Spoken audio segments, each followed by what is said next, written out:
Namaste and greetings to the esteemed guest and the audience. Myself, Prashanti Vinod, on behalf of Academy of Life Skills Based Education for Human Excellence, in association with Sri Krishna Sweets, welcome you to the 11th session of Understanding Vivekananda. We are commemorating 125 years of Swamiji's return to India after a momentous speech in Chicago. Yeah. This series involves conversation session with inspired personalities from various walks of life to inspire the youth of today and together build a resurgent India. We had Dr. Vavesu, Dr. Rupa Gunasilan, Dr. Varagunan from Canada, Alagasan sir, Dr. Sumita Roy, Sevalia Murli sir, and many others previously. And today, on our 11th episode, we have Sri Shivarishi sir. He is the founder of Satyananda Yoga Center, disciple of Swami Niranjanananda Saraswati of Bihar School of Yoga. He follows the teachings of Swami Vivekananda in his life and guides people in Karma Yoga, Raja Yoga, Jnana Yoga, and Bhakti Yoga.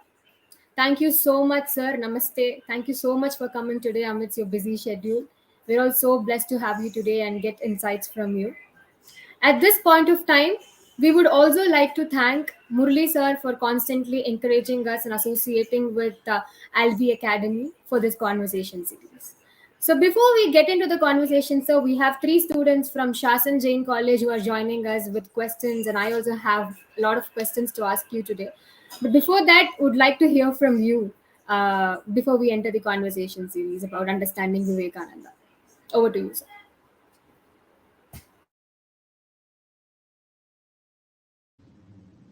Thank you, Prashanti ma'am. I the Academy for Life Skills Based Education for taking such an initiative in connecting young minds to think of an old tradition which does not have a beginning and which does not have an end. It is called as Anadi and Anantam. And it actually means that it is relevant forever. And I really congratulate the team that is putting up this today's event and has put up all the past 10 events with great minds, great children of Bharat who have served for many years, who had rich experience of serving people in different capacities. And to begin this session, I would like to actually take you through a 2-minute meditation instead of giving you a talk. Uh, Sure, sir. can you see how many people are participating at the moment? You know? Okay, so we have a live audience joining in YouTube, but as of now, in the StreamYard, we have two more students, Yoka Raghavi and Kirtana Krishnakumar from Shasan Jain College. Fantastic. So, I hope a lot of people benefit from this small meditation. Being a Mother's Day, Yes. I would like to thank the mother of Swami Vivekananda. He had two mothers, unlike us. He had one biological mother who nourished his psyche, and he had a spiritual mother who illumined and ignited his mind.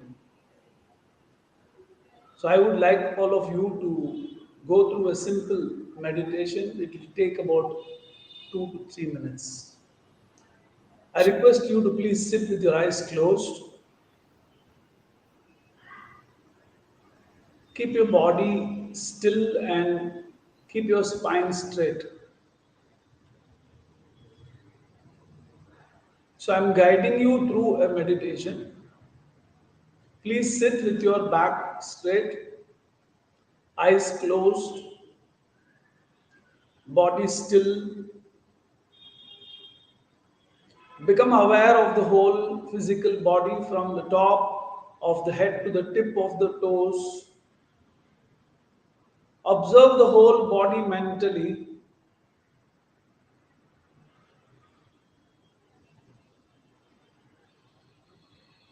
Observe the whole physical body mentally and keep your body still and motionless like a statue.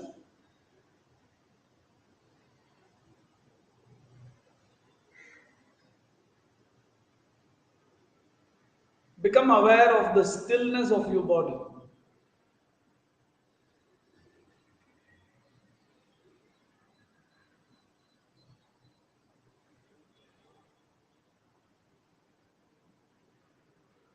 Now shift your awareness from the physical body which is still to your breath which is moving. It is not that you are breathing as a willful act.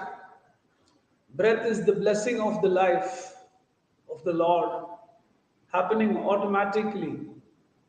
Become aware of the breath. Feel the blessings of the universe enter you as the next breath flows into your nostrils.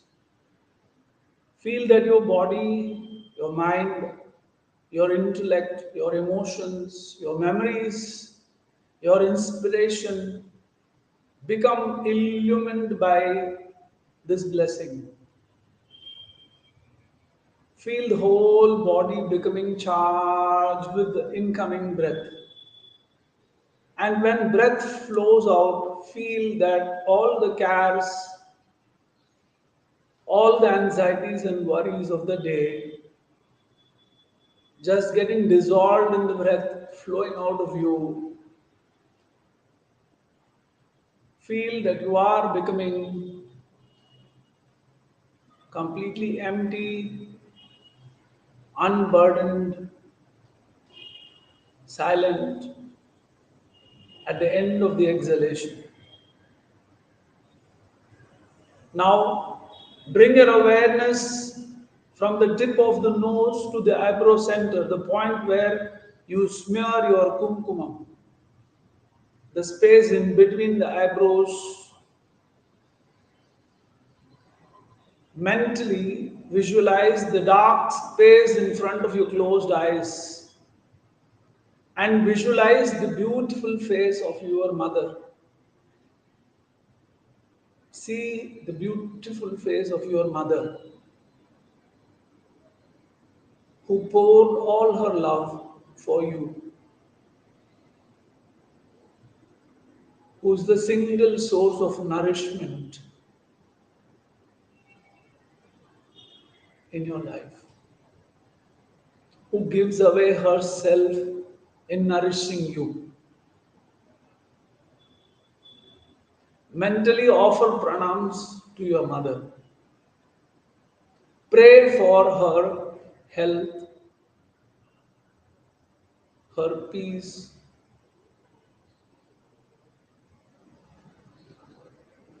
her fullness and completeness.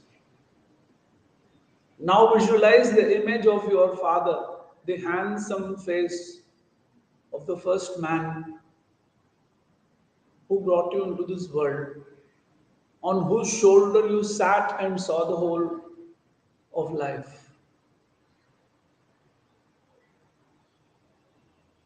who sacrifices so many things unknown to you and few things known to you to raise you. Feel gratitude for Appa. Offer pranams to your father mentally. Now visualize the grand divine form of Swami Vivekananda. Feel that the form of Vivekananda is filling your mind, your heart, your cells, your memories. Feel that you are blessed today with a great inspiration. express gratitude to the two mothers of Swami Vivekananda, offer pranams to Swami Vivekananda, and let us pray for the whole of Bharat. Let the whole of Bharat prosper. Let all the children of Bharat be inspired. Thank you for participating in this meditation. Now you may rub your palms against each other thoroughly till your palms become warm. Rub them against each other thoroughly till your palms become warm. I am showing it just in case you want to know what to do. And then place your palms on your eyes. Feel the heat pass from the palms into the eyes. Gently drop the hands down and open your eyes.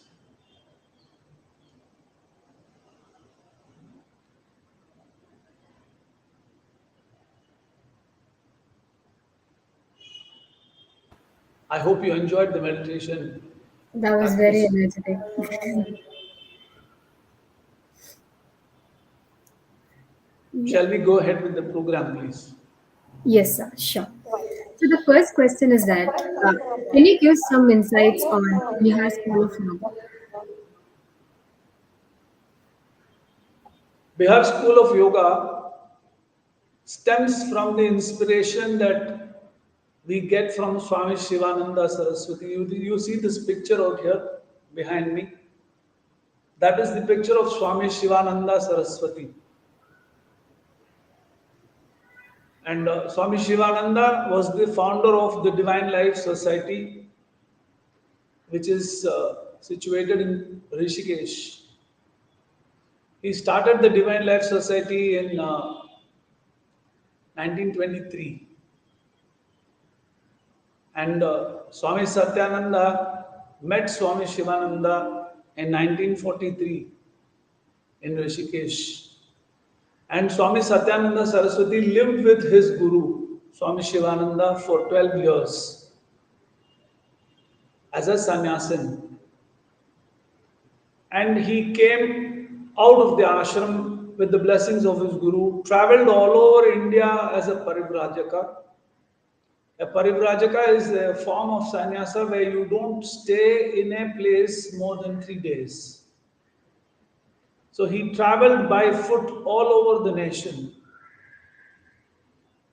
And in 1957, for about 5 years, he traveled all over India and went back to a place, an obscure place in Bihar. You might wonder why the name Bihar School of Yoga. Because we all think of Bihar from the perspective of poverty, from the perspective of underdevelopment. But it is surprising to note that Bihar comes out with the maximum number of IAS officers in the country. And our ashram is on the bank of Ganga. Ganga circumambulates. Circumambulates means goes around our ashram. 270 degrees it makes a circumambulation around the ashram. The ashram is set on a small hillock which once used to be the kingdom of the great king Karna. It was called as Anga Desha at that time. The place where the ashram's main building is called as Karna Chowda. It is real. You can come and see the place, even now it is there.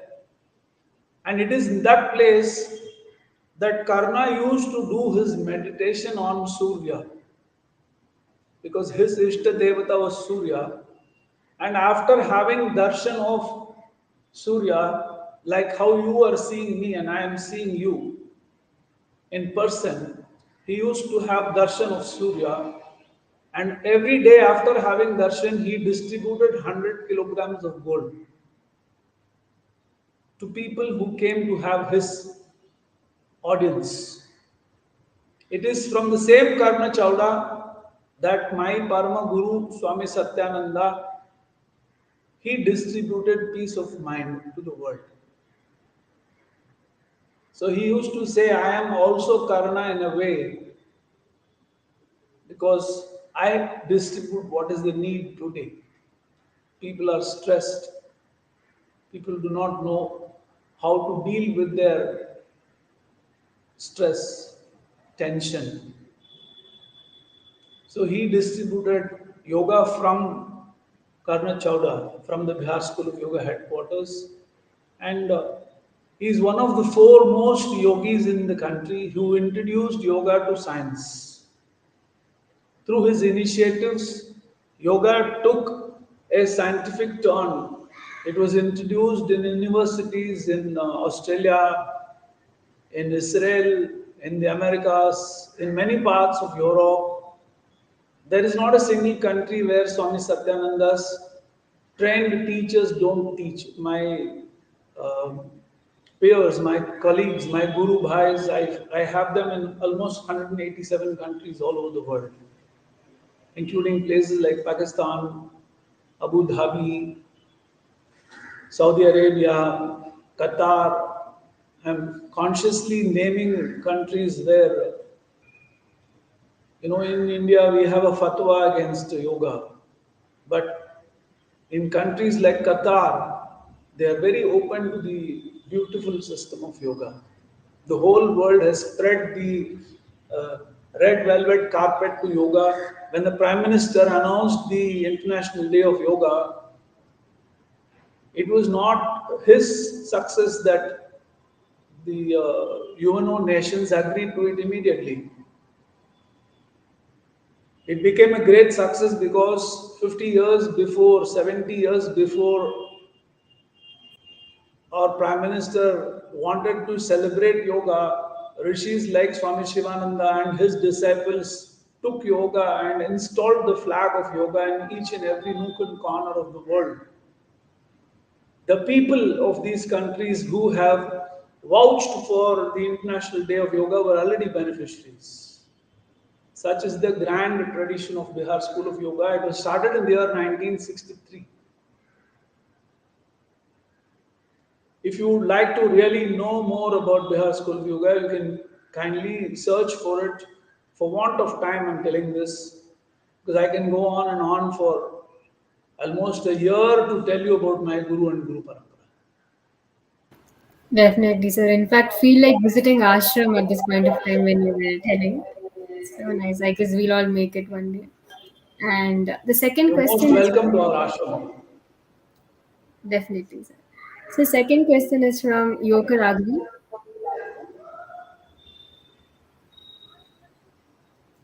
She, I think, has got signed out. Yeah, one second. Okay, so Kirtana can go ahead with your question. Back to Yoga Raghu.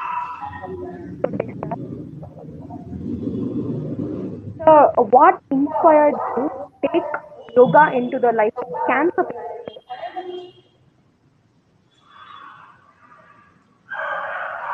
See, very interesting question that you asked, and one of the most profound works that have been undertaken by uh, the Satyananda Yoga Center is to take yoga to cancer patients.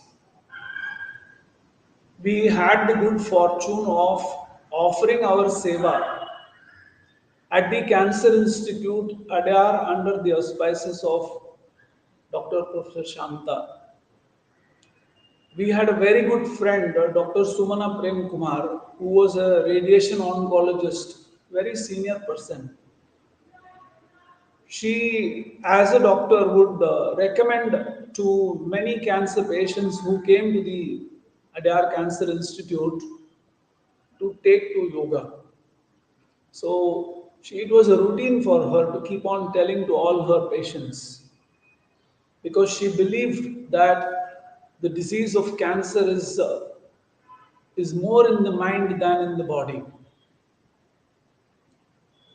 I think in the next decade or so, it may get labeled or categorized under the psychosomatic disorders. At the moment, they are talking about carcinogens and other things causing cancer.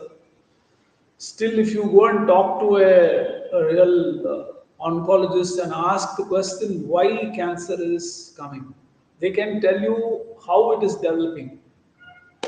They can tell you that it has taken the form of a cyst. They can tell you that it has grown in size.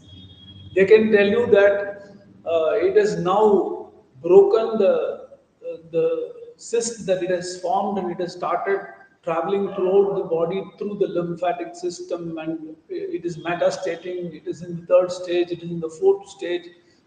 All that they are able to say. But if you ask them a fundamental question, why is cancer coming? How does, in fact, they've even come to a point where they say that an aberration in metabolism is the cause of cancer. The cell divides itself and multiplies, and there is a lifespan for a cell. Like a lifespan is there for this body, for your body. Every cell has a date of birth and every cell has a date of death. But imagine if one cell decides that it will not be part of this system, if it decides that it will become eternal, if it decides that it won't die, and in order to live, if it starts eating all the other cells, then when it eats all the other cells, that is how the cyst is formed. They have come to understand this much, but why this aberration is there, what causes the aberration, they are not able to explain till now. So when we interviewed these people who had cancer, to whom we introduced yoga, we found that two types of people were getting cancer. People who were abusing their bodies by inducing substance that can actually trigger the mechanism of cancer. What is a substance that can trigger mechanism of cancer?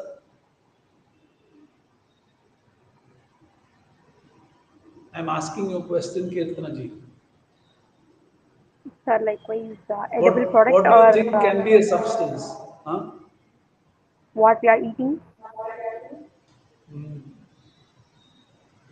Many objects, many chemicals have been marked as carcinogenics. But very interestingly, people who use tobacco in the mouth in every which form, people who smoke cigarettes or tobacco in any other form, people who consume liquor, people who eat food which is not easily digestible. Digestion is the process of breaking the content that is consumed into tissue that the body can absorb. If you are introducing inside you a food which is multiple times processed, let's say you fry it, then you saute it, then you soak it in a sauce, then you sun dry it, then you put it inside cheese, and then you take it out, you dry it again, then you put it in a chocolate sauce. When you put it in the tongue, it will be like heaven, then it will bring hell. Because it is very difficult for the body to process it.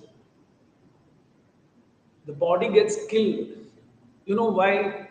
Because the body doesn't understand why is this idiot introducing this into me which cannot be converted into the body by me. When will you eat poison? Will you eat poison, Kirtana? No, sir, not all. No. So when will someone eat poison? When they are not want to live or what they are in a bad mood. People who do not want to live, right? Eating poison is done when a person decides to give up life, correct? So every day when I open my mouth, bring my lip down, put the tobacco bag, Press it nicely. What am I telling to the body? I am introducing poison to you. You do it for 3 months, you do it for 6 months, you do it for 1 year, 2 years, 5 years. The body knows for sure that you don't want to live. Therefore, the body decides, okay, let me start the destruction mechanism. All of us have cancer cells in our body. We are born with cancer cells. But when you communicate to the body that you want the body to end, that you don't want it to live, it can be done by abusing the body, by introducing chemical or any other substance that is not possible for the body to process. This is why in our tradition, food has been very simple stuff. Doesn't our ancestor know how to make a cheese rice? Having discovered so many varieties of culinary in this country, why they have not developed something that is so complex? Rasam sadam. I always eat dosa, rasam sadam. But you will live healthy forever. So one type of people who get cancer are because of lifestyle. Because through the lifestyle, they are telling the body, I don't want to live. The other type of people are bringing that same through thought process. When somebody feels purposeless, when somebody feels that it's better that I die, இப்படி இருக்கிறது செத்து தொலைக்கலாம், இப்படி ஒரு ஆளை கட்டிட்டது செத்து தொலைக்கலாம், இப்படி ஒரு பிள்ளைய பத்ததுக்கு செத்து தொலைக்கலாம், இப்படி ஒரு வேலை செய்யறதுக்கு சாவலாம். When they keep on thinking that way, that it is better to die than to live. You write a program. When let me die is said n number of times, initiate the destruction process. It's like writing a program. So you've written that program. Say, I will die nth number of time, the cancerous process will get triggered. It can be because of any reason that one feels that worthlessness and meaninglessness of life. Or very, very interesting thing is, if you think that you do not want to pardon someone and you want them dead. If you have so much anger in you that you want somebody dead, the cell in your body does not know that it is Kirtana cell. The cell in my body does not know this is Shivarishi cell. For it is not having any discrimination. Real equality is there in the cellular level of existence. And when I keep on saying the Kirtana Mavada Savadikino, if I keep on telling like that, if you just keep on seeing such TV serial, you go on thinking that you want to kill someone, the cell thinks that you are telling that you want these cells to die. So when we met people and found out that the solution to cancer is so simple, if they can just change their mind. Because we had examples of people with fourth stage of cancer. You know what the fourth stage of cancer is? Yes, sir, the It has final. metastated throughout the body. They are counting days. 22, 23 years back, I met a woman who had a fourth stage of cancer, who was told that you will die in 3 months. She is alive today. Not just alive, she is mother of 2 very successful children who have completed a master's and working for an MNC in America. Another is a celebrated nature photographer. She is a proud mother. Such lives inspired us to ensure that we have to give yoga to people so that they prevent themselves from having a cancer. And if they have a cancer, they can heal themselves by just changing their खोपड़ी. खोपड़ी को बदलो, स्वस्थ हो जाओ.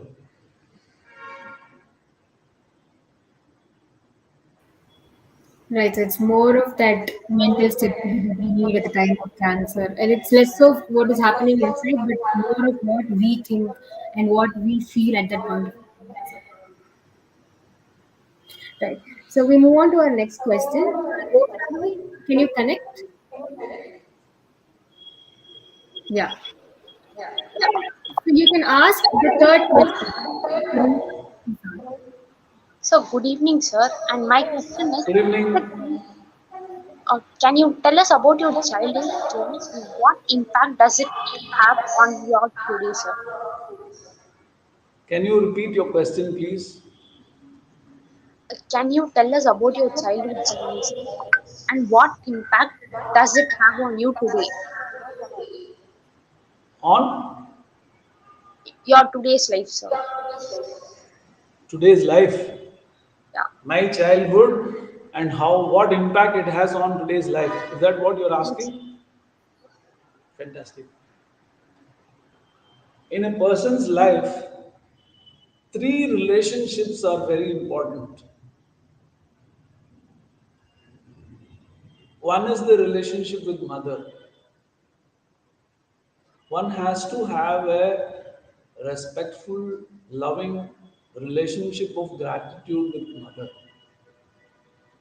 And since we are trying to understand Swami Vivekananda, I understand your questions are all about yoga and about me, but how can I not talk about Swami Vivekananda when we are trying to understand him? So he had such a beautiful relationship with his mother, like I had such a beautiful relationship with my mother. Actually, the psyche of Swami Vivekananda was developed not in the chambers of Sri Ramakrishna's ashram. They were developed in the womb of Swami Vivekananda's mother. I take this opportunity to tell to girls who are attending this program, when you have a fetus in you, when a child is growing in you, you'll all have one child in your life, or maybe few children in your life. When a child grows in your womb, that's the most powerful period of communication between an individual and this world. When I was in my mother's womb, my mother came from a very, very poor background. She came from a Brahmin Purohit's family. My mother's grandfather was a Samaveda Ganpati. And in the 1930s, 1940s, they were very poor. They used to get 1 rupee for performing a huge puja or yajna. Mind you, 1 rupee. Have you seen a 1 rupee? Will you be able to use it? So, Will you be able to use a 1 rupee? We can't get anything for 1 rupee today. Not much. yes. Right. But he used to get just 1 rupee. So they were in abject poverty. And my mother used to feel that she has to have a spiritually awakened child when I was in her womb. This happened in the life of Swami Vivekananda also. The house of Swami Vivekananda had a very beautiful Shiva temple. Have you been to the house in Kolkata? A name has been given to the road. It's called as Vivekananda Sarani. You should go to the house. Just till about 3 years back, every year from our Satyananda Yoga Education Charitable Trust, we used to take about 150 children from Chennai to our ashram in Bihar. And on the way, we used to take them to Swami Vivekananda's house. I would recommend the organizers of this beautiful program to definitely organize a trip to Belur Mutt and to the house of Swami Vivekananda, you should go and see and feel the spirit of his childhood. Actually, I'm getting tears when I think of his mother. Because without Amma, a soul cannot be nourished. And I thank my mother for nourishing my soul when I was in her womb. And I think it is because of her prayer that I got into this field of yoga, because I started yoga when I was about 20 years of age. I have been a practitioner of yoga for the last 33 years. And I have been teaching yoga for the last 30 years. But it came to me and entered into my life when I was 20, when I was a spoiled youth. I don't have any reservations to hold an image about myself. I was a spoiled brat when I was 20 years old. And I was loitering around the roads of Chennai, wasting time, enjoying pleasures of life like boozing, smoking, going behind girls, making fun of them, commenting on them. But at the age of 20, when yoga touched my life, it, it changed me forever. And if I die this moment, as I'm talking to all of you, I would have transformed the lives of at least 2 to 3 lakh people in my life. This is the benefit that yoga has blessed me with.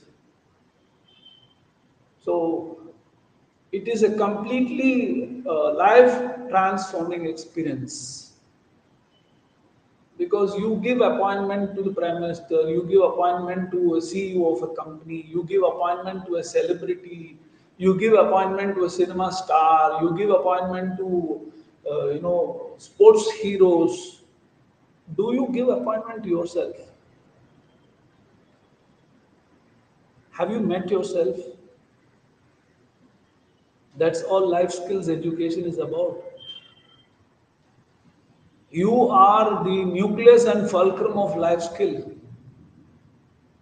Life skill education means you have to become cognizant of yourself and discover the greatness that is there inside you. You may be good. Good is not good enough. Swami Vivekananda was not good enough. He was not a good person. Was he just a good person? He was a great person. You have that greatness in you. I have the greatness in me. That is why Swami Vivekananda said, Amritasya putraha. He took it from the Upanishads.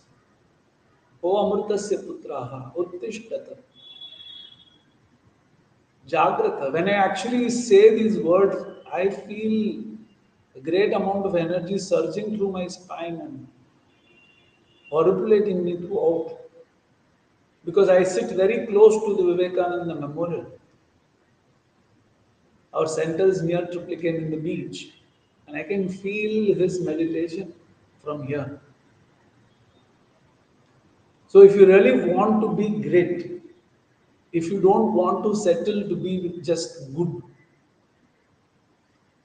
give yoga a chance in your life. This is what Swami Vivekananda said to the world. The world was thinking that, or rather, the British world was thinking, the European world was thinking that is how it was projected. It was thinking that India is a place of snake charmers, pig eaters, monkey catchers, people who do jugglery with all kinds of things. They thought that we are circus people, we do not know what is culture. They thought they introduced culture to India. It was Swami Vivekananda who went with the voice of the spiritual lion. He roared over there. And that's what you people are now celebrating. He roared over there in the Europe, in the West. He said, India has a wisdom which has the capacity to accept anybody's belief as their belief, does not interfere with their belief but enhances their belief because they're able to discover themselves. What an extraordinary wisdom yoga gives to us. It was Swami Vivekananda who made the Shankanada. He blew the conch that this land is a land of wisdom. So much pride. Do we have that pride? After Vivekananda, do we have one more genius like him in the last more than a century? Why India has not given birth to a person as great as him or greater than him? We do have people, I'm not saying that we have not. But the Jnana Garbham that India is, every second a genius is to be born here. Actually, you are a genius, but you are settling with being good. The greatness in you can come out only when you approach yoga. And this is the message that Swami Vivekananda gave to the world. He said, we have a wisdom based on a very deep understanding. We do not think of ourselves as a body. We do not live to appease this body. We have a deep understanding of the personality which is based on the scriptural knowledge. And he was fortunate to have a relationship with his mother which was so enriching. And his father was an example. You should read about the life of his father. Do you know the name of Vivekananda's father?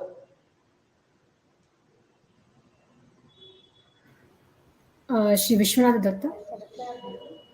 You will say that only because you've been researching on his life. You've been connected with the Ramakrishna Mutt. No wonder, Prashanti, you will be able to say, I'm talking to the youth of India, to Kirtana. Does she know the father and mother's name? No. Shouldn't we know about Swami Vivekananda? The purpose of this program is to introduce him. He had such a great father, a Tyagi.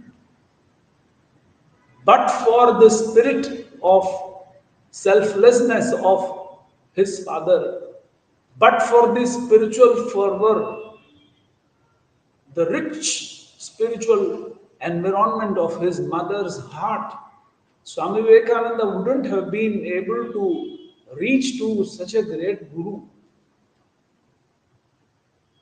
He was so fortunate to have the three relationships completely intact. The relationship with mother, the relationship with father, and the relationship with guru.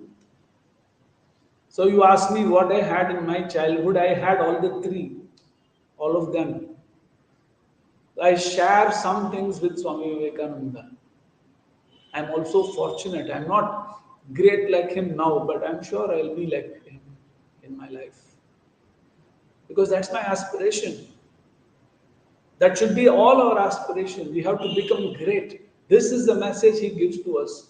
Have a great relationship with your mother. Have a great relationship with your father. Have a great relationship with your guru. And have a great relationship with your culture. He was so proud of the Indian culture, the Indian spirituality. That is why he said this land has to gift the world with the wisdom of its Vedic spirituality and everything else the world can give to this land. Let prosperity come, let technology come, but let us not lose our heart in the name of having technology, in the name of having riches, in the name of having facilities, in the name of having pleasures.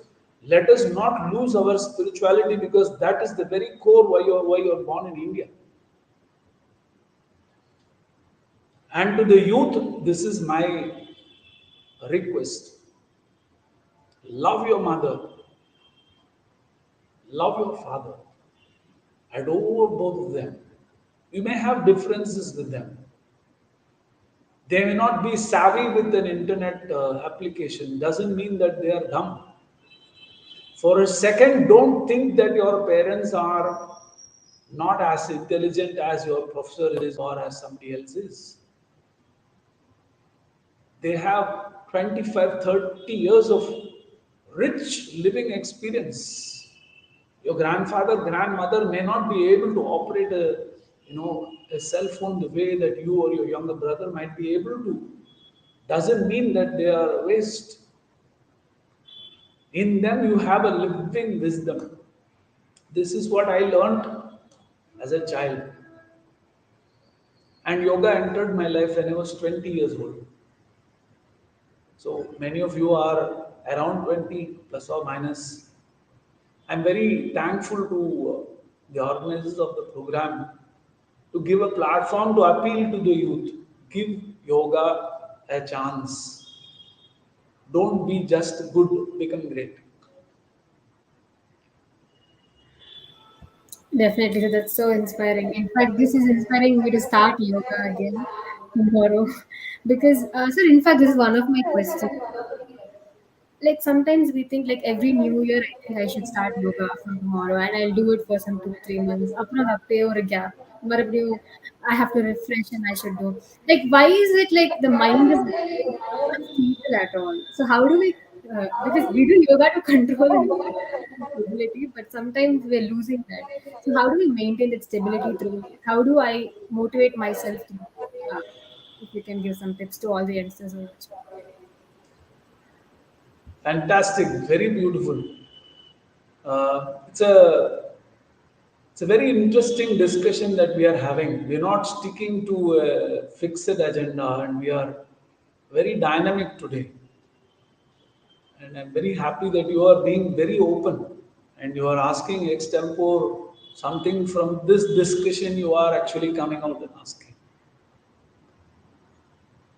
And the question that you posed is the real problem of humanity, because if I give you 100 rupee directly, it is very tangible. If I give you a 500 rupee voucher, it is very tangible. You can go exchange it for a spa service and you feel very happy immediately. But when we say do pranayama for 30 days, do asana for 1 year, then it becomes very intangible. One. Number two, to do something every day calls for a higher quality of mind. And I think we all lack it to some extent. Because the story of starting yoga, giving it up, starting it again, giving it up is not your story, Prashant. It is the story of every person. I've been teaching, I said, for 30 plus years now. I meet so many varieties of people, scientists, policemen, people from army, people from the sports arena. Everybody has started and given up yoga and started and given up and started and given up, and they come to me and say, I want to start. I ask them to give up.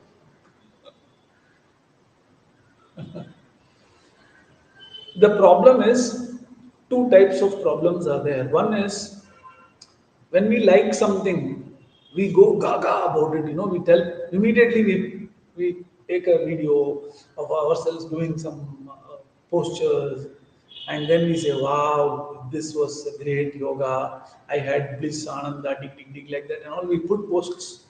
Immediately, we become very expressive. We have come into a society in a life where social media is a menace in our life. When a couple, when they are married, when they are actually trying for a child, do they go about telling everybody, what, today night we are trying to plan for a child. Next week, I think we will have some news for you. Do we say things like this? So we have to cherish certain things very safely. Life skill enhancement is something like that. When you develop a life skill, you have to preserve it like a lamp inside a glass cover. It has to be given time so that it stabilizes. Because I told you earlier about using tobacco. What happens is the body understands the language of habit. Body is not able to connect with intellect. Just because you know something, body is not able to do it. Otherwise, people who know about smoking and its injurious effects, don't they have knowledge? In fact, they would have done so much research on it. They would have searched all the websites, read about everything. Still, they smoke. Why? Knowledge is not enough. If you want transformation, life skill enhancing transformation to take place, it is possible only through habit.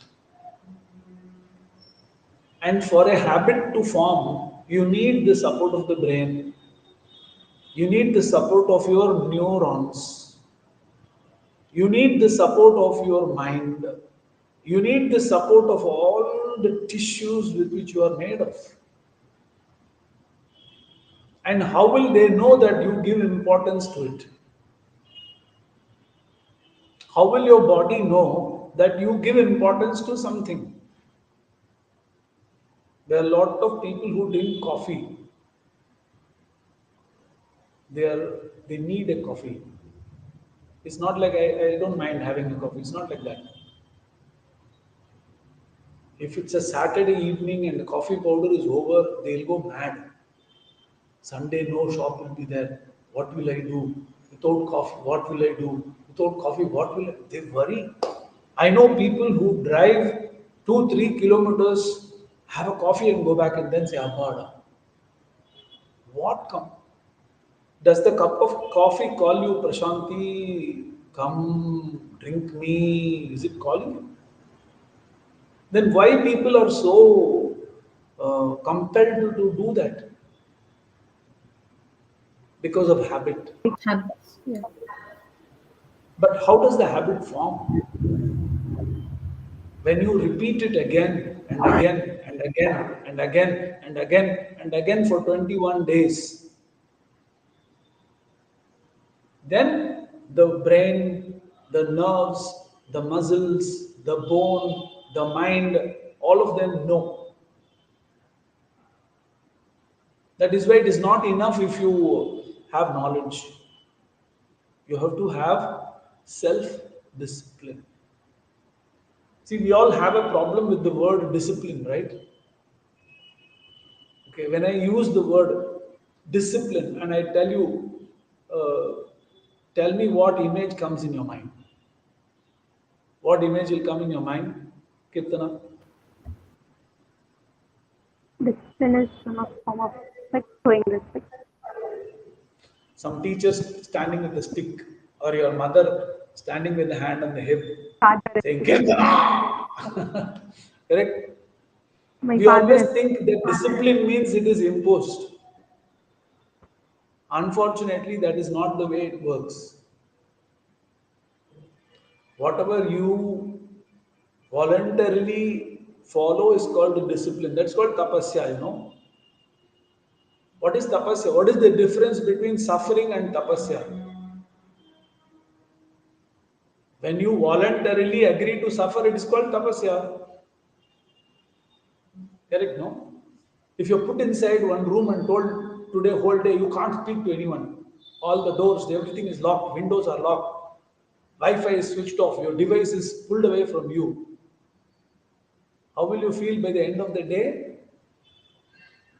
You will be like one of those Halloween characters with the hair split and standing all blood oozing out of your tongue. You want to take a sickle and chop off all the people around you, right? But if you decide, today I just want to calm down, I want to be at peace, I don't want anybody to disturb me, I will sit inside the room, I will keep quiet and do japa. If you decide, that is called as discipline. So, discipline, please remove the image of your mother and the stick and teacher. Discipline is a voluntary involvement in an exercise to enhance myself. Understand? So, if you want to really be regular with practice, there's only one way to do it, be regular with it.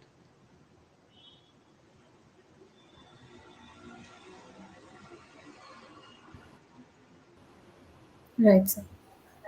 That was like so much of insight, like directly going into our hearts. Like now, all that we have is we need to start practicing it.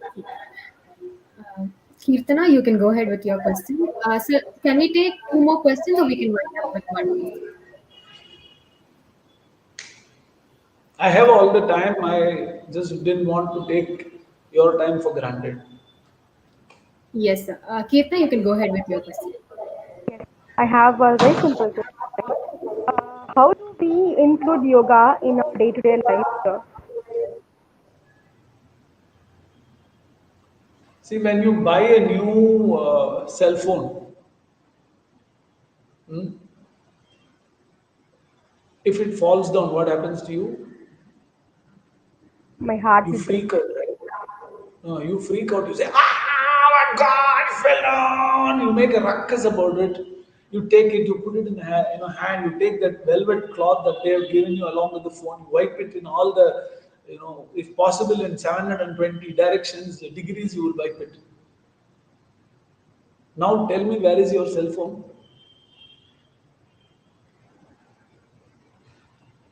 If it is inside your purse, do you think it will be separated from all the other objects, or do you think it is part of the entire clutter that is there in the purse?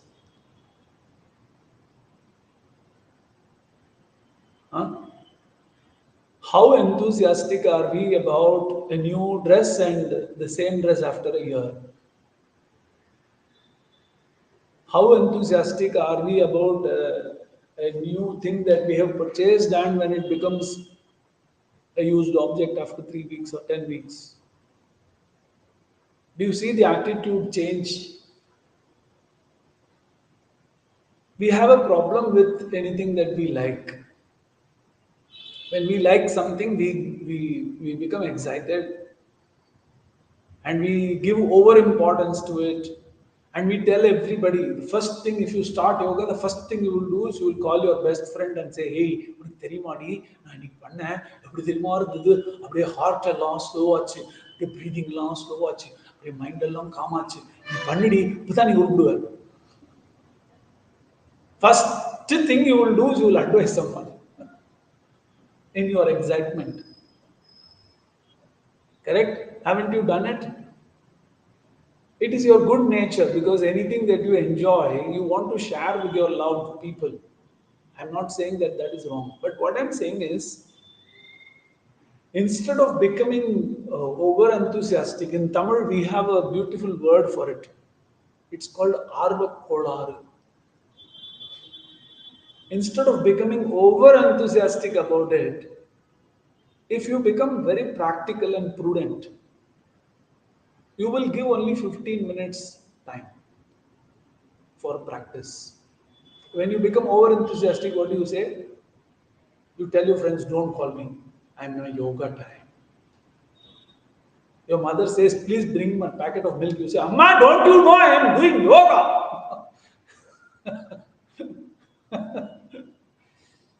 You make such a big fuss of your yoga practice. Don't do like that.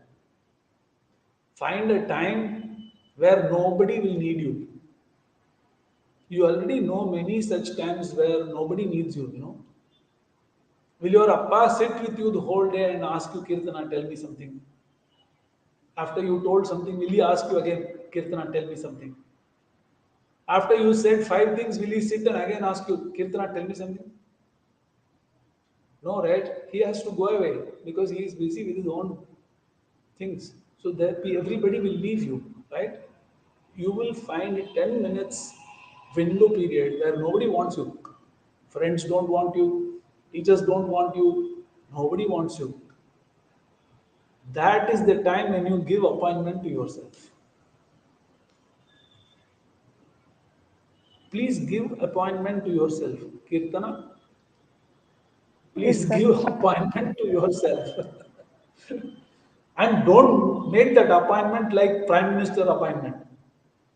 2 hours. After 3 days, you wouldn't have finished your project, you wouldn't have called your manager, you wouldn't have given your report, and then you will realize, bloody, because of this wretched yoga only, all things went wrong for me. This is the problem of over enthusiasm. This is the problem of arvakkolaru. That was like பண்ணா ஒரே நாள்ல 2 hours பண்ண வேண்டியது.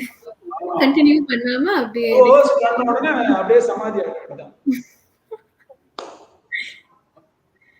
right, sir. It Right. doesn't work at all. Instead, be very prudent, practical. Give 10 minutes, 15 minutes every day. Choose that time when nobody wants you. That's the time for you. Be with your body, be with your, because friends will come and go, colleagues will come and go, competitors will come and go. Your body will remain with you forever. The only companion with whom you can become great is your body, your mind, and your energy. Even a title like Miss Chennai, Miss India, Miss Universe, Aishwarya Rai is not remembered as Miss whatever she was. Nobody cares about her today, right? So much of paraphernalia, about she becoming great. Today, nobody even remembers her. Nobody cares. People are looking at somebody else. So, actually, nobody will come with you. No title will come with you. No position will come with you. No possession will come with you. Your body will come with you till your death. Bloody till your death, body will be there. Even in your death, your body will be there. So that which is actually allowing you to become great, you neglect that and take care of everything. You will have a great car, you will have a great phone, you will have a great connection, you will have a great network, you will have great friends, you will have great colleagues, you will have great sponsors, but you have a weak body, you have a weak energy, you have a weak mind. What will you do with everything that you have? So, being very practical, giving just 15 20 minutes least time, which is viable for you, which will not disturb you from doing everything else that you want to do. But if you do like that for 21 days, something will change inside you.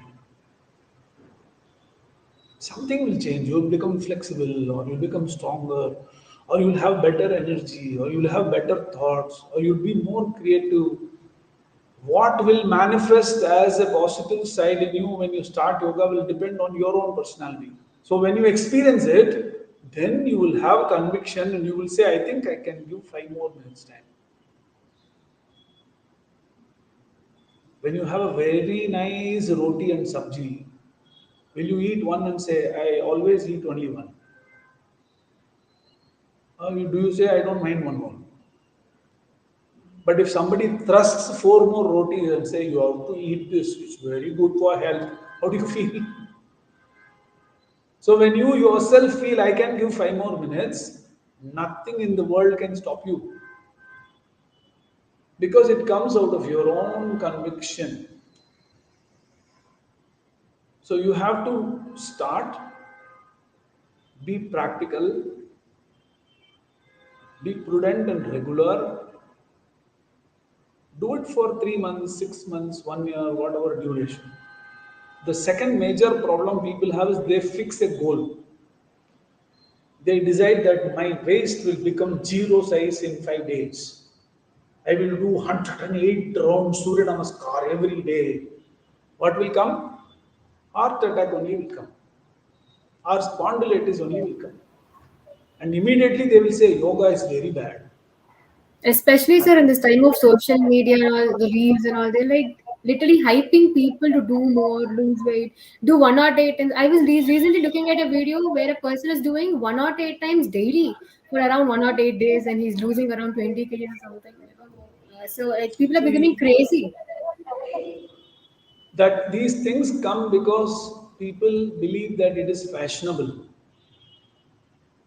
We are not interested in that. That is why you don't find any advertisement for what work we are doing.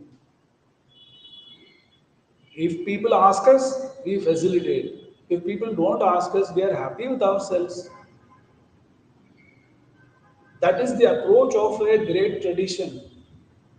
What is the difference between a prostitute and a wife? I'm asking a very crude question, but you have to see what I'm trying to convey. The prostitute tries to project herself as beautiful.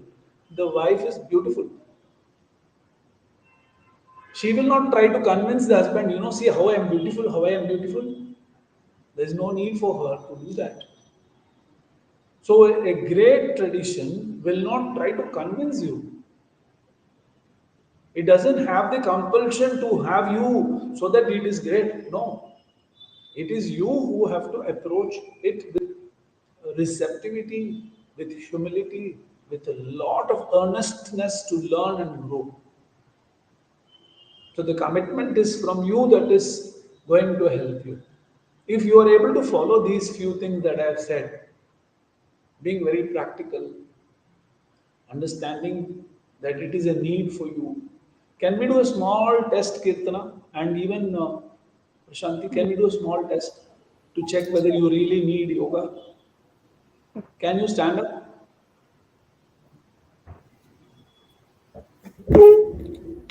and keep your legs together?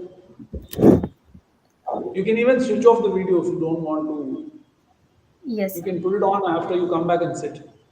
So, can you go away from your table and stand somewhere where you're free in front of you?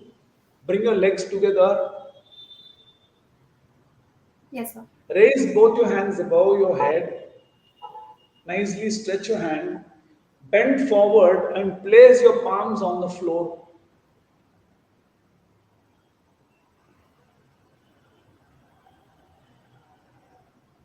The full palm has to touch the floor without bending the knee. Try.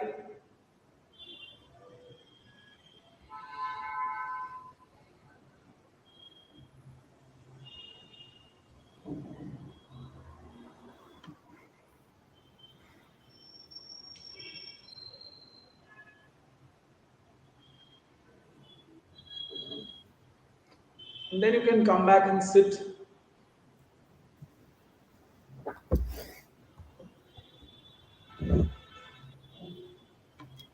So, were you able to place your palm on the floor without bending the knee? That means you are Almost, 80 sir, but years. still we need That some. means you are 83, 85 years old.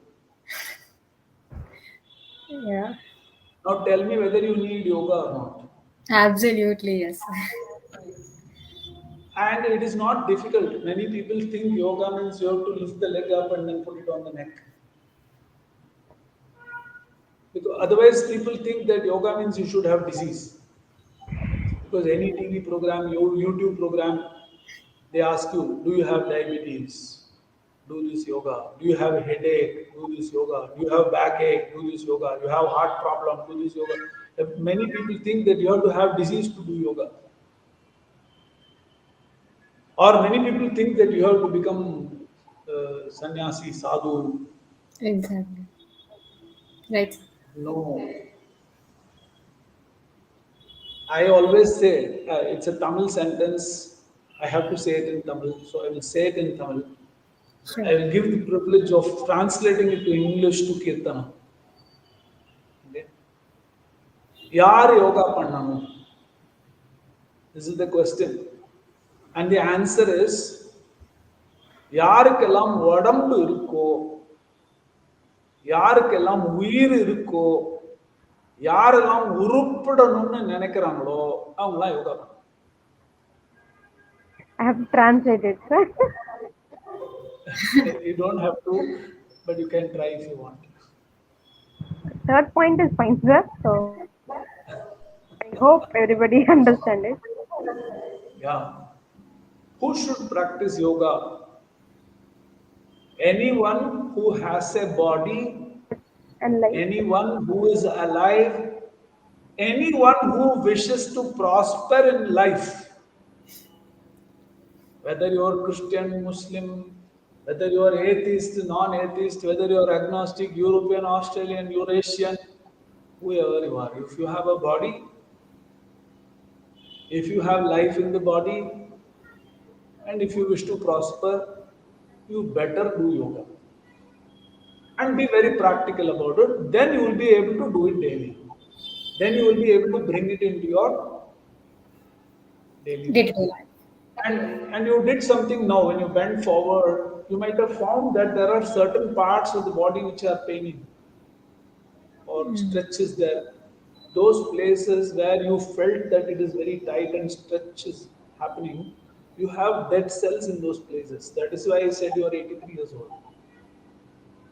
So if I put you through 5-6 exercises, you will find all the locations in your body where you've got dead cells.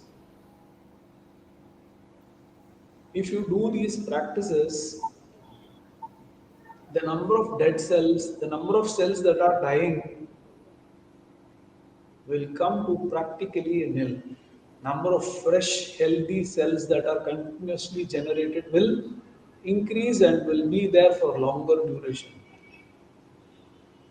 So some practices early in the morning before having a breakfast will help you to keep your physical body strong. Don't you remember the words of Swami Vivekananda? Give me 100 youth with body of steel and I will transform the whole world, he said. He did not teach the physical aspect of yoga in his ashram. None of the Ramakrishna Mats teach yoga as a practice, as part of their offering. That is because he believed that people should have fitness. He expected that you should do those aspects of yoga and be fit and strong. In fact, I had the opportunity to introduce yoga to many of the sadhus and brahmacharis of the Ramakrishna Mat. All of them are much happier and healthier because of the beautiful input. So, few practices, 15 minutes, if you're able to do in the early morning, it will ensure that you won't have dead cells in your body. Second thing, do you know what is the full capacity of your lung, Shanti? No idea, sir. I'll research on it. Kirtanama, do you know? no. Do you have lungs? You know? Yes. What do you do with your lungs? What do you do with your lungs? I do inhaling and exhaling. Yes. You breathe with your lungs, right? A healthy female adult can breathe up to 4.5 liters of air in one breath. Can you breathe in 4.5 liters and see how much you are able to breathe in? Can you try and take a deep breath in? Inhale deeply. நல்லா மூச்சுடுவோம். அப்படியே உயிர் போறதுனால கடைசி மூச்சு இழுக்கிற மாதிரி இருக்கு பார்க்கறதுக்கு.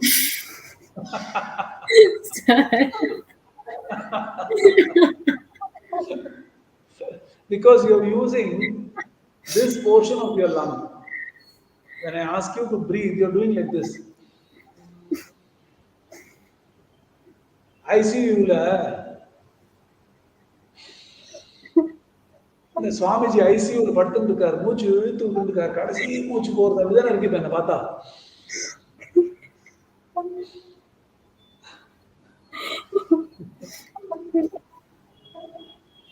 யாராவது தூங்கும் போது பக்கத்துல உட்கார்ந்து அவளோட வயத்தை பார்த்திருக்கீங்களா? Have you seen their tummy? If you go in the train and if you are in the upper berth and if there is a fat man or a fat woman sleeping in the middle berth, By chance, you turn around and you will find that their stomach is coming and it is as though going to push you off. Have you observed the stomach becoming bigger and going down? Have you observed it at all in your life for anyone? When your father or mother or grandfather sleeps, just go sit next to them and see their tummy. You'll find that it goes up and goes down, goes up and goes down. Why is it doing like that? Because that is the proper way of breathing. And when you sleep only, you will breathe properly, because when you are awake, you are burdened by your ego. நான் யார் தெரியுமா? நான்லாம் எப்படி பேசுவேன் தெரியுமா? எனக்கெல்லாம் எதை பற்றிலாம் தெரியும் தெரியுமா? நான் எங்கெல்லாம் போய் ப்ரோக்ராம் பண்ணியிருக்கேன் தெரியுமா? We have so much built up on ourselves. If we go in the flight 40,000 feet from there, if we see, we won't even be able to discriminate one state with another state. What you see is the earth. You go to the sun, you won't even see the earth. You go to the center of the Milky Way galaxy, you won't even see the solar system. You are not even a dot in this universe, and you have so much ego. The ego is what affects your breathing. And God is so loving that every day night, He removes your ego for 8 hours, 10 hours. He says, Prasanti, you give yourself to me. I will keep you in safe custody and return you to you tomorrow morning. He takes you away from the body, and on your behalf, God breathes for you. Tummy raises up and goes down. You ask your amma to take a video of your tummy when you're sleeping, you'll find it very funny. Your tummy will go up and go down. Because lung is here, not here. You are thinking, you are a science student, at least up to plus 2 or 10th. And you are, when I say breathe in, you are thinking lung is here. And you're breathing.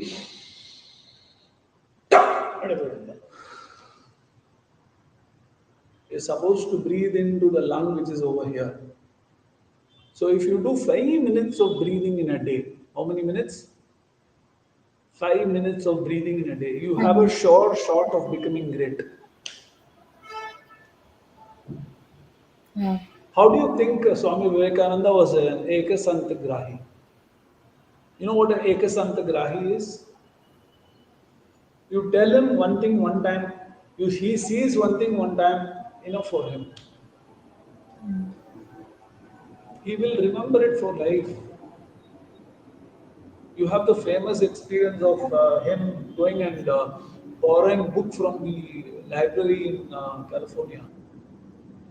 When he went for the lecture on the International Congress, religious congress, he had to stay outside. So he used to go to a library to spend his time usefully. He'll borrow a book with say 800 pages, 900 pages, go, and he will return it in the evening or next day early morning. The librarian, after a few days, had a doubt. How the hell is this possible? Why is this man taking this book and why is he returning it to us? He thought this fellow is sleeping, using the book as a pillow. So next day he decided, I will check with this man. He is very suspicious. He says, you fellow, what are you doing with the book? Do you use it for a pillow? And Swami Vivekananda says, no, I read it. The man asks him, what are you saying? You're saying you read the book? He says, yes, I read the book. How come you took a book yesterday which has got 800 plus pages? How could you have read it? You have a doubt? Open a page and ask me. He opens page after page and says second paragraph, third word. Swamiji is able to say. He is able to say from the preface to the last page, every word from wrapper to wrapper. In one night, 900 pages. He didn't have to process everything through the intellect the way we try to, or he didn't have to mug up. A plus B whole square is equal to A square plus B square plus 2AB. A plus B whole square is equal to... He didn't have that problem at all. He didn't have to read anything for more than one time. Kirtana, do you read anything only one time? No. Do you understand that it is possible? There is a potential inside you. Imagine if you were able to do like that. Since I'm a math What? student, not at all. Yeah, your learning cycle will be revolutionized, man. Obviously, you will become great. But how to do that? Can you take some injection and put it inside and become strong like that? Is it possible like that? The universal that soldier, he gets one injection and becomes the Mako man. Like that, can we become something like that? Our rishis found out that just by breathing for 5 minutes, proper breathing, it powers you like you can't imagine. And it takes only 5 minutes. 10 minutes to 15 minutes asanas, 5 minutes of breathing, and then you have your mind. The amount of understanding that the Indian knowledge system has about the mind, no other knowledge system in this universe has. The depth of wisdom that is found in the Upanishads, that is found in the Vedas, that is found in the Bhagavad Gita, that is found in the Yoga Sutras, that is found in the Ayurvedic scriptures, the amount of information that they provide about mind and its management and the possibility of awakening the genius that is lying dormant within you. Why did Swami Vivekananda said, awaken the giant that is sleeping within you? It is possible only by awakening the mind. And the mind is full of conflicts. Kirtan, I'm going to ask you to do one thing. Today is Sunday. Okay, this week between 1st and 8th, can you recall and say the names of 5 people whom you were upset with, angry with, irritated about? I'll give you 5 seconds. Yeah, and as Mitra is thinking, as You already know them. You already know them. See, the mind pines on negative memories. It goes on hovering over everything that's negative. Kirtana, can you remember 5 people who have been a great blessing in your life? Yes, sir. See how much time it takes. And I gave you the entire span of life. But if I ask you to think of people who upset you, disturbed you, made you angry, you don't even need a second to remember them from just the 1 week. This is the way the mind functions. But the mind can be liberated. So if you're able to strengthen the body, energize yourself with a high quality of prana and discipline and awaken the sleeping giant in you, then you will definitely be great in your life. So you require a maximum of 20 to 30 minutes in a day. right. Are you Prime Minister of the country that you can't give 30 minutes for yourself? Is anybody here who is as busy as the Prime Minister of this country who can't give 30 minutes every day? Anybody watching here says that, I'm so busy, I don't have 30 minutes. If you can't give an appointment to yourself for 30 minutes also, you can just remember that there was a great sage called Swami Vivekananda, and there ends the matter. Absolutely, sir.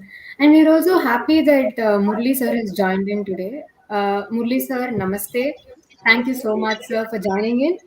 And Namaste, namaste. in fact, today Murli sir has got an award Samudaya Sirpi Award was presented to Murli sir of Sri Krishna Sweets Chennai, by Dr. Muva Thirukural Narpani Mandram. So this award was presented to Murli sir for his continuous contribution to society in doing good deeds. So thank you so much, sir, for joining in. We had an amazing session with Shivarishi sir. It's So, going on. In fact, lot of insights. In fact, uh, I want to say a few words more about Hari Om, Hari Om, sir, Swamiji. I am very much happy to see you. ரொம்ப சந்தோஷமா இருக்கு உங்க பார்க்கவே எனக்கு அவ்வளவு சந்தோஷமா இருக்கு நீங்க பண்ணிட்டு இருக்கிற சர்வீஸ் எனக்கு என்ன கேட்டா நீங்க ஒரு வாழும் விவேகானந்தராவே இருந்திருக்கீங்க அந்த அளவுக்கு amazing work you are doing சைலண்டா பண்ணிட்டு இருக்கேன் இன்னைக்கு இந்த குழந்தைகளுக்கு எல்லாம் ரொம்ப பெரிய யோகம் மத்தவங்க mute போட்டுக்கலாமே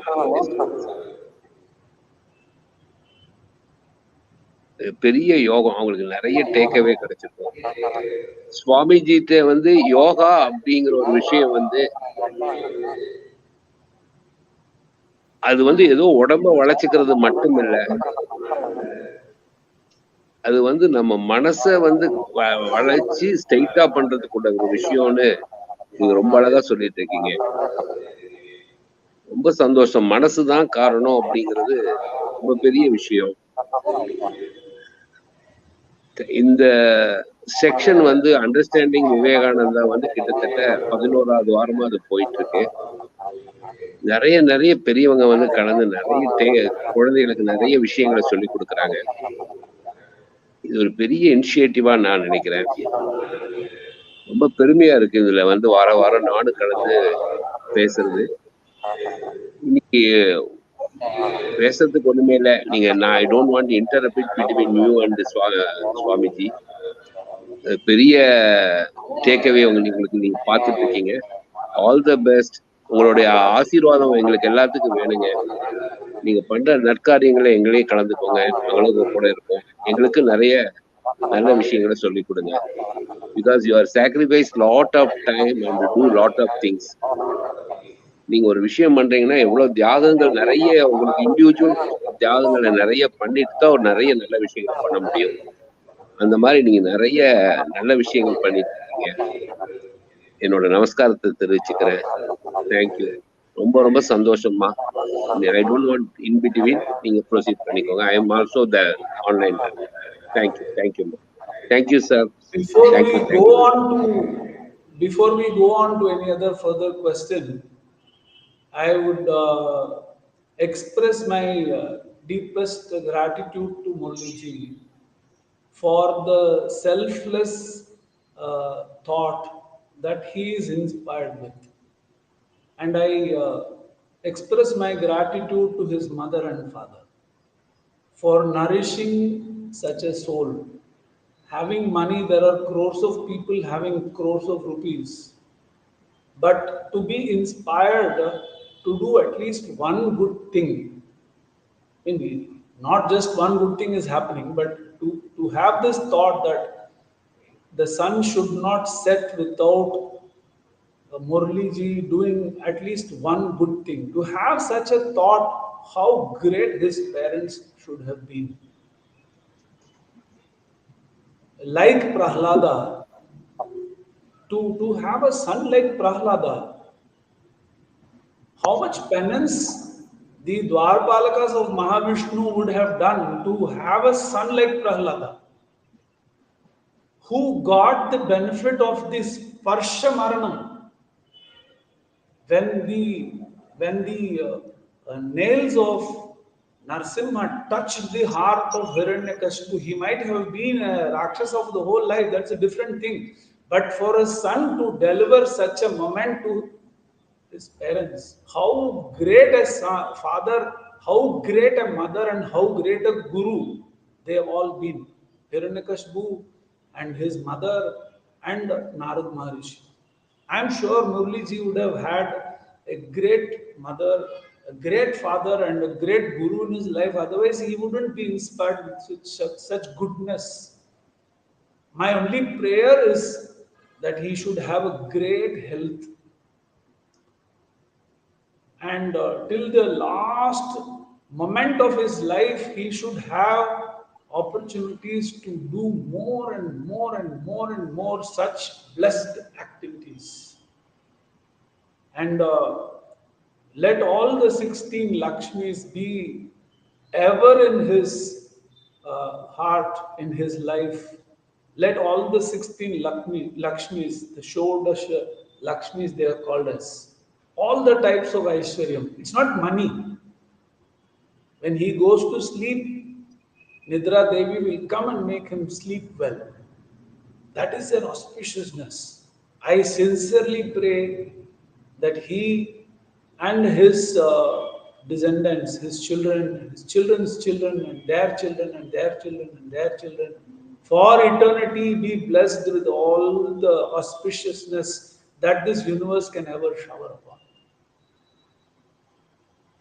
And I also express a wish which definitely will also become fulfilled for your own program. We needed one Narendra 125 years to awaken this land. And then you are celebrating the the call of the spiritual lion, Swami Vivekananda's speech and his return back to India. I sincerely wish that your 125th program be addressed by the Narendra today.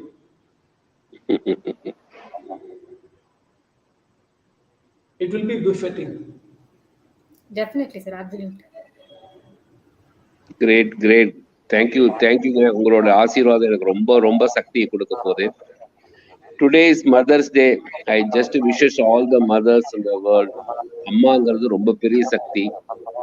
யாருனாலையும் எதையும் பக்கத்திலேயே பார்க்க முடியாத சக்தி. சுவாமிஜி சொன்ன மாதிரி எனக்கு எங்க அம்மா சொல்லி கொடுத்த 2 வார்த்தை இப்ப சொன்னோன்னு ஞாபகம் வருது. ஒன்னு அடிக்கடி சொல்லுவாங்க, வளர வளர குனிய கத்துக்கணும்டா அப்படின்னு. இது என் மனசுல எப்பவுமே ஆழ பதிஞ்ச இடம். எவ்வளவு உயரம் வளர்ந்தாலும் குனிய கத்துக்கணும் அப்படின்பாங்க. அப்புறம் இன்னொன்னு சொல்லுவாங்க, சிம்பிளா போறப்ப சொல்லிட்டு போவாங்க, பள்ளம் இருக்கிற இடத்துல தாண்டா தண்ணி தேங்கும் அப்படின்பாங்க. ஸோ இதெல்லாம் சின்ன சின்ன விஷயங்கள் என்னோட ஸ்கூல் ஏஜ்ல எங்க அம்மா எனக்கு சொல்லி கொடுத்த விஷயங்கள். அதாவது அப்பெல்லாம் ரொம்ப சாதாரணமா நாங்க இருந்தப்போ எங்க கூட அம்மா அழகா சின்ன சின்ன விஷயங்களை சொல்லி கொடுப்பாங்க. அது எங்களை ரொம்ப பண்ணிருக்கு. அப்பா சொல்லி கொடுத்த விஷயம் ஒண்ணு எனக்கு எப்பவுமே இருக்கிறது. நான் சென்னைக்கு வரப்ப எங்கிட்ட ஒரு வார்த்தை சொன்னாரு, சுத்தமா இரு அப்படின்னாரு. சரிப்பான்னு மறுபடியும் கூப்பிட்டாரு. தமிழ் தெரியுமில்ல? என்ன தெரியும்னு. சுத்தமா இரு அப்படின்னாரு. அர்த்தம் தெரியுமில்ல? சோ இதெல்லாம் நாடி நரம்புல கலந்துருச்சு. அவர் இன்னொரு தடவை சொல்லுவார், அழகா சொன்னாரு, இவ்வளவு சந்தோஷமா வியாபாரம் இருக்குன்னு சொல்றேன், இதுக்கு யாரு காரணம்? இந்த சொசைட்டி தானே. அவங்களுக்கு திருப்பி என்ன பண்ணினேன்னு கேட்டாரு. இதெல்லாம் தான் நம்மளுடைய சின்ன சின்ன ஐடியாஸுக்கெல்லாம் நமக்கு ஹெல்ப்ஃபுல்லா இருக்கு. அவங்க கொடுத்த அந்த பிளெஸிங்ஸ், அவங்க அந்த வார்த்தை சொல்றப்போ மேல இருந்து ததாசுன்னு சொன்னங்காட்டி நமக்கு அது பலன் கிடைச்சிட்டு இருக்கு. ஸோ இது எல்லாமே அவங்களுடைய ஆசீர்வாதம் தான். எல்லாத்துக்கு மேல மகாபிரிவாவுடைய அருள், அவர் போட்ட விஷயம். இதெல்லாம் இப்ப சுவாமி விவேகானந்தாவை பத்தி நம்ம தெரிஞ்சுக்கணும்னு அந்த அறிவை கொடுத்ததே அவங்களுடைய ஆசீர்வாதம் தான். எத்தனையோ பேர் இதுக்கு புரிஞ்சுக்காம இருக்காங்க, இல்ல இன்னும் அதுல அந்த பாதைகளை வராம இருக்காங்க. இதை தெரிஞ்சுக்கணும்னு நம்மளுக்கு அதுக்கு ஒரு யோகம் வேணும். சுவாமி விவேகானந்தாவை பத்தி தெரிஞ்சுக்கணும். அண்டர்ஸ்டாண்டிங் ஆஃப் விவேகானந்தா, என்ன பியூட்டிஃபுல் வேர்ட். அந்த மாதிரி அவரை புரிஞ்சுக்கணும்னு நினைக்கிறதுக்கே நமக்கு ஒரு யோகம் வேணும். அதுக்கு ஒரு ஆப்பர்ச்சுனிட்டி இவங்க கொடுத்துருக்காங்கிறப்போ அதை யூஸ் பண்றதுக்கும் நமக்கு ஒரு இது வேணும். அது நிறைய பேர் கலந்துக்கணும்னு ஆசைப்படுறேன். நிறைய பேர் கலந்துக்கணும். நிறைய உங்களை மாதிரி மகான்கள் எவ்வளவு அழகா மைண்டை பத்தியும் பாடியை பத்தியும் இன்டெலிஜென்ஸ் பத்தியும் நீங்க சொல்லிட்டு இருக்கேன். Great. They are all blessed. ரொம்ப சந்தோஷமா இருக்குமா. Thank you very much for this opportunity. Thank you. Thank you so much, sir, for constantly encouraging us to do more and more. And Shivarishi, sir, in fact, 1.5 hours ponade theriyala. It was amazing. In fact, we have a lot of questions, sir, about mind, about body, about our intellectual, about our senses. What do we do every day? Yoga, Patitanya. This very concept of introducing yoga to cancer patients, it is interesting me a lot. I feel like researching more about it. So, Adar Patitanya. So, we have a lot of divisions. I guess we have a lot of questions, but yeah, taking into consideration that time, we are now coming to an end of the session. But sir, I have just one question before we conclude. In the humor and the charm is an outcome of doing yoga for 30 years. And how did you get it? Or you had it right from your childhood? Uh, as I told you, the capacity of yoga functions like the uh, the touchstone which polishes the diamond. The diamond may be inherent, that is goodness, but when it is polished against a surface which is very hard, tapasya is very hard. Suffering is also very hard. But in suffering, you do not have choice. You are fated to suffer. Whereas you see the life of Swami Vivekananda itself. You should go to Belur Mutt. I was telling earlier also, and I am repeating again, the organizers of this program, after doing some number of sessions, you have to invite all these children who are participating, the three children from different colleges, each time who are coming, should all be taken on a tour to the birthplace of Swami Vivekananda in Kolkata. There is a road called Vivekananda Sarani where his ancestral house has been converted into a monument. These children should go there and feel his presence. The tour can start from Vivekananda Memorial, then they can all go to his house, ancestral house, then go to Belur Mutt, then go to Dakshineshwar. It will get culminated there. What happens is when you get a rub off against the suffering voluntarily, if you go to Belur Mutt, there is a tree under which Swami Vivekananda used to sit and meditate. It is, the temple of Sri Ramakrishna, Universal Temple, is facing south. Okay, it is east towards the temple is the Ganga flowing, which is called as Hubli. So on the bank of Ganga, you have the place where Swami Vivekananda's body was offered into fire. They have constructed a beautiful temple. Just in front of that temple is the tree under which he used to sit and meditate. When he used to sit and meditate there in the evening, after 5-7 minutes, it will appear as though he was covered with a black blanket, because throughout his exposed skin, thousands of mosquitoes will be sitting and actually eating their dinner. And he used to be completely absorbed in samadhi without suffering even one bit of a pain. How much tapasya is there in the life of a Mahanus? Just see that. So, when they go through suffering like that, voluntarily, certain qualities that are hidden in them, they just manifest on their own. So it is a blessing of tapasya, it is a blessing of sadhana that certain qualities will naturally come from within.